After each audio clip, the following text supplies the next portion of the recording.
નમસ્કાર, આપ જોઈ રહ્યા છો સ્પાર્ક ટુડે ન્યૂઝ. સુરતમાં સ્કૂલ વાન ચાલકોની હડતાલ કરવામાં આવી છે.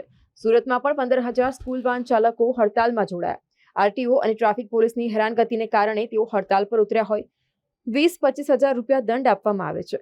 ગાડીઓની કામગીરી પૂર્ણ કરવા માટે સમય આપવામાં આવે. તંત્ર દ્વારા તાત્કાલિક વાન ચાલકો પર તેઓ જાણે કે તૂટી પડ્યા હોય, વિદ્યાર્થીઓને લઈ જતા હોય ત્યાં આરટીઓ અને ટ્રાફિક પોલીસ આવી અને ગાડી જે છે તેઓ ડિટેન કરી રહ્યા છે. એકચ્યુઅલી અમારી હડતાલ નથી, સ્વૈચ્છિક રીતે અમે બંધ પાડેલું છે અને એ બંધ પાડવાનું કારણ જ છે કે પોલીસવાળા અને આરટીઓ વાળા જે રીતે અમને લોકોને વધારે પડતા હેરાન કરે છે, હેરાન કરીને બધી રીતે દંડ લાંબો ટૂંકો લેવા માંગે છે.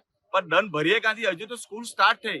અમારી પાસે અત્યારે જે સમયે કોરોના સમય હતો તે સમયે અમારી ગાડીઓ બંધ થઈ છે. 2 વર્ષ સુધી અમે લોકો જેમ તેમ અમારા ગુજરાન ચલાવેલા છે. એમાં પણ કોઈ સરકારે કે અમને કોઈ સહાય નથી આપી, છતાં પણ અમે લોકો અમારી રીતે મેનેજ કરીને ગાડીઓ મેન્ટેન રાખી છે. ટેક્સી મેક્સી ગાડીઓ એ લોકો ટાર્ગેટ કરે છે અને ટેક્સી મેક્સી ગાડીઓ જ પકડે છે અને પ્રાઇવેટ ગાડીઓ જે પણ કોઈ છે એ પ્રાઇવેટ ગાડીને એ લોકો દંડ બી આપે છે અને બધું કરે છે અને એમ કહે છે કે તમારી ગાડીમાં 12 જ છોકરા બેસાડો. ભાઈ અમે 12 બેસાડીએ, બાકીના છોકરાનું બર્ડન પેરેન્ટ્સ પર જશે.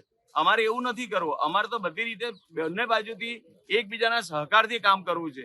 આ જે શાળા બાળકો લાવવા લઈ જવાનું કામ છે તે અસલમાં ઓરિજિનલ જયારે બાલ મંદિરો ચાલતા હતા ત્યારે તેડાગઢ બાઈઓ હતી, તે છોકરાઓને આંગળી પકડીને લઈ જતી હતી.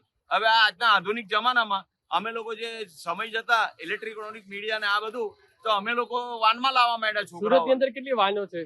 20,000 થી ઉપર વાનો છે.